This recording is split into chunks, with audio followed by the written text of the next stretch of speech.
Yo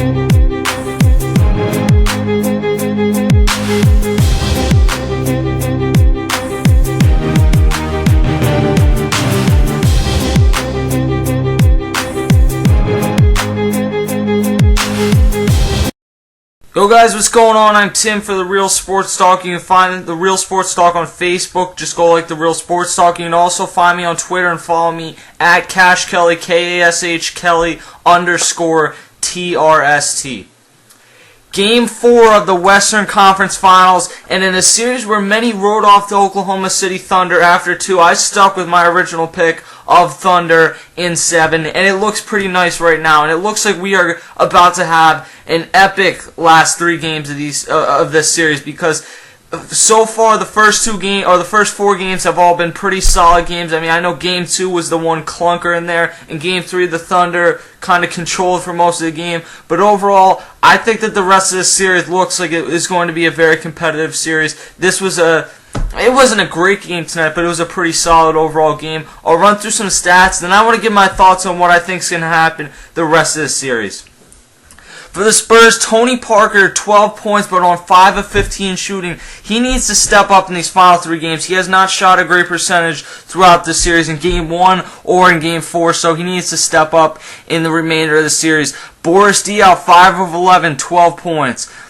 Daniel Green, 3 of 9, 7 points. Kawhi Leonard, 7 of 8, 17 points. He was really one of the few Spurs tonight that shot a good percentage. Tim Duncan is one of the other. 9 of 17 with 21 points, 8 rebounds. Steven Jackson got some decent minutes, had 11 points on 4 of 6 shooting, 2 assists. Overall, as a team, they shoot 51 of 82. They go nearly 50%.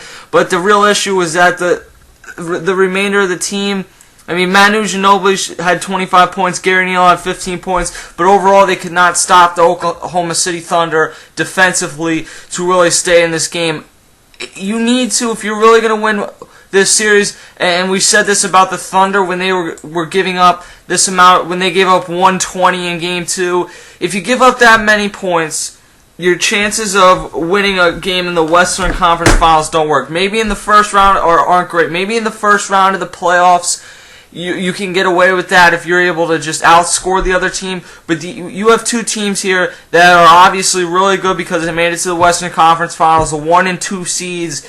You're going to have to hold them to under probably 105 if you're really going to win this. I could say you have to hold them to under 100, but I'm not sure necessarily how realistic that is in this series. For the Oklahoma City Thunder, they were led tonight by Serge Ibaka, who went 11 of 11 shooting, 4 of 4 from the line, 5 rebounds, 26 points. Serge Ibaka, to me, is the most underrated player in the NBA.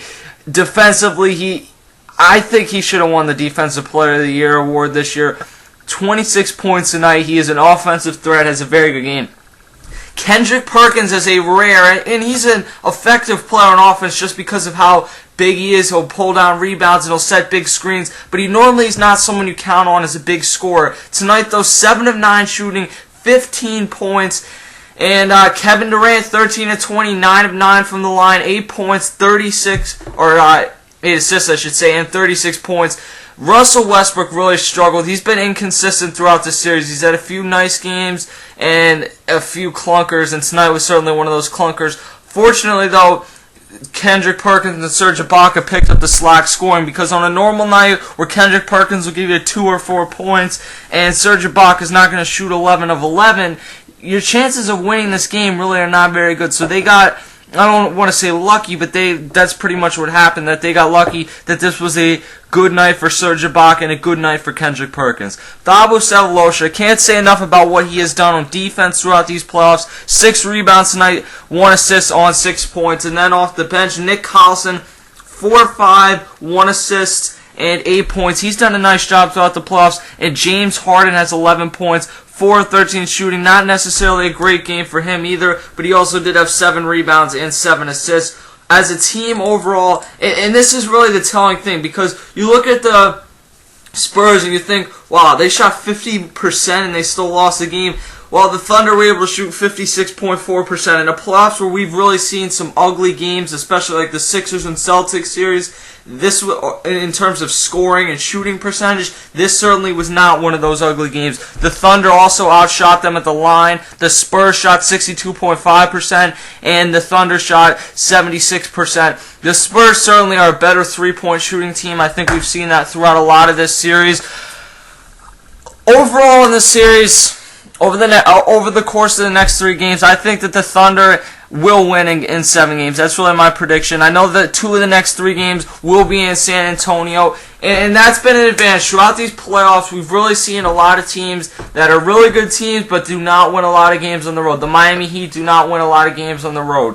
The Thunder and Spurs, they've each won 2 games, and they've both been at home. So this is a playoffs where or a Western Conference Finals where maybe it's just going to come down to the fact that the Thunder are not going to be at home and the Spurs are going to be at home for 2 of the next 3 games. Certainly the Thunder, I think if they can go out and make a statement in Game 5 and win that game, you're in a much better position than trying to win Game 6 and Game 7. We will see what happens, and we'll be here to recap it all on TRST.